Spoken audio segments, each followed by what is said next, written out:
Well, as of tonight, and this could change because things could take a dramatic turns for the worse at any moment, but as of tonight, President Joe Biden is managing the most successful American military evacuation from a war that America lost.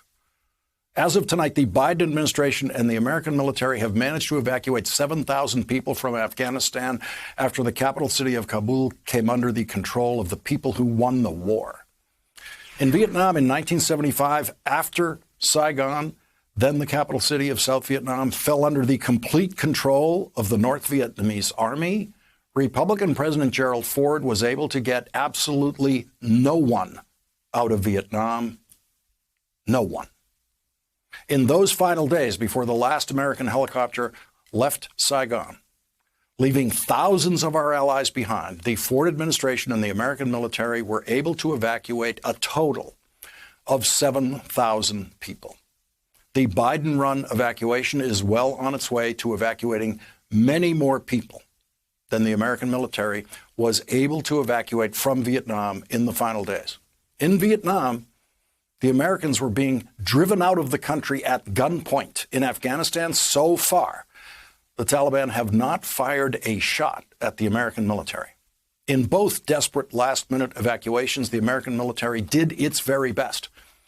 The final days in both countries are filled with stories of American military heroism, but they are also demonstrations of the American military's continuing inability to invade a country, spend 20 years losing a war, and then evacuate in a way that meets with the approval of an American news media filled with people who think they know how to do what the American military has never been able to do.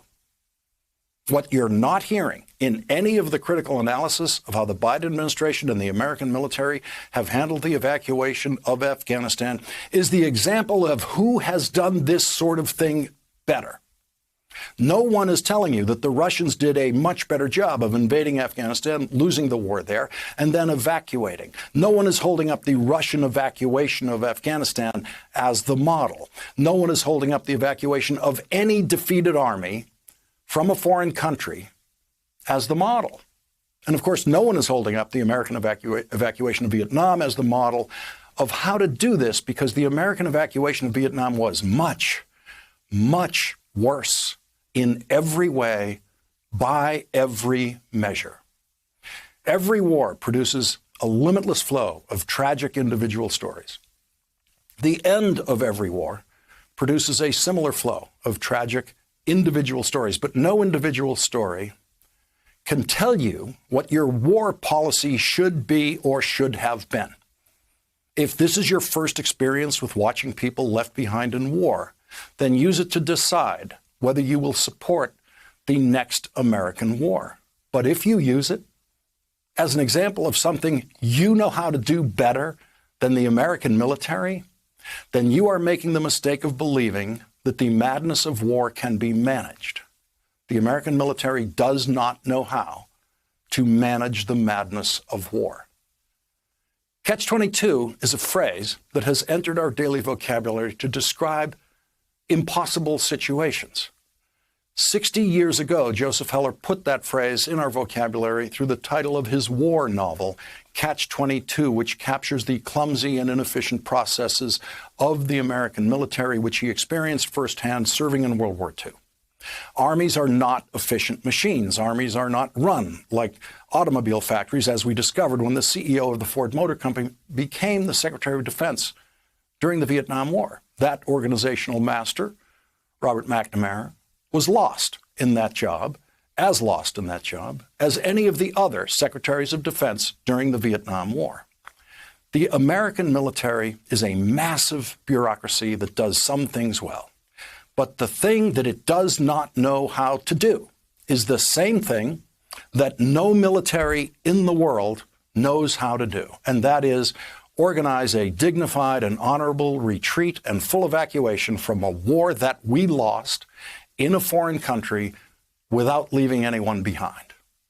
When someone tells you that the evacuation from Afghanistan could have been run better, ask them why that has never happened before in history. Ask them why this should be the very first time in history that a desperate last-minute military evacuation from a lost war should not be chaotic and messy.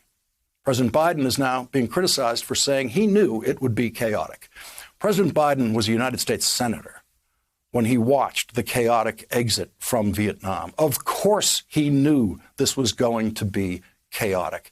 And of course he could not say that publicly before the chaos developed, because such a statement by the president would have immediately created the chaos.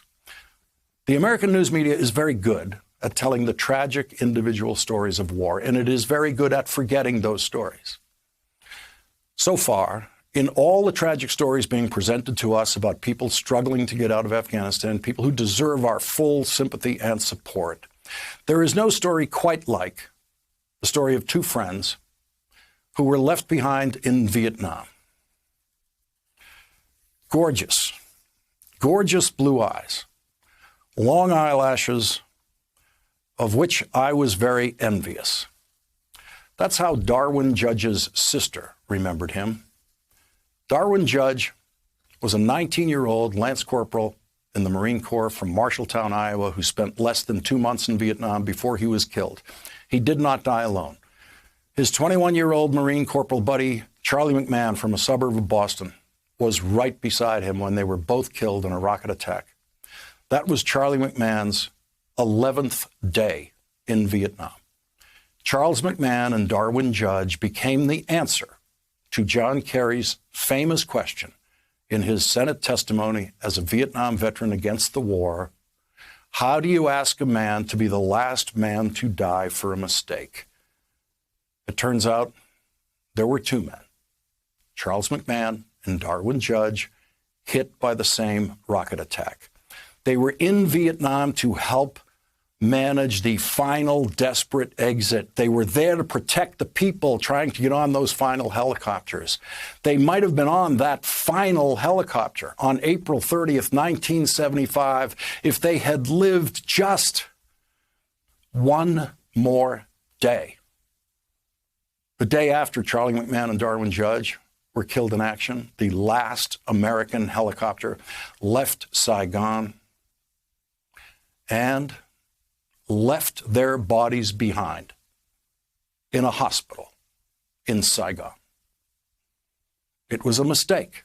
It was the kind of mistake the American military can make in a situation like that.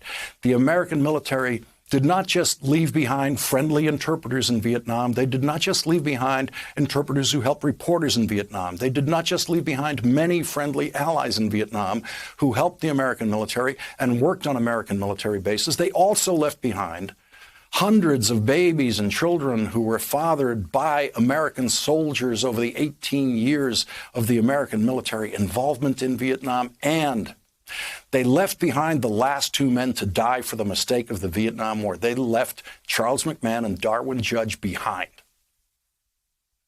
Massachusetts Senator Ted Kennedy went to work for his constituents, the McMahon family, and a year later he managed to secure the return of the bodies of Charles McMahon and Darwin Judge. Senator Kennedy never criticized President Ford for leaving them behind. Senator Kennedy never said he had a better idea about how to manage the evacuation of American troops and American allies from a war that we lost.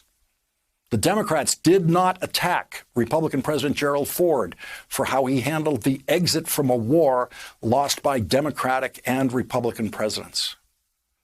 The governor of Georgia, who was an Annapolis graduate and a Navy veteran, was running for president on the day that the last American helicopter left Vietnam, and he did not criticize how Republican President Gerald Ford managed that evacuation, because Jimmy Carter knew that the military was doing its best. Jimmy Carter knew there was no good version of an evacuation from a lost war. No one was surprised by the chaos and the dishonor of the American final exit from Vietnam. The world was not surprised. Every day of the Vietnam War was chaos, including the final day. Just a year after the evacuation from Vietnam, at the Democratic National Convention in his acceptance speech for his presidential nomination, Jimmy Carter said this: I've never had more faith in America than I do today. We have an America that, in Bob Dylan's phrase, is busy being born, not busy dying.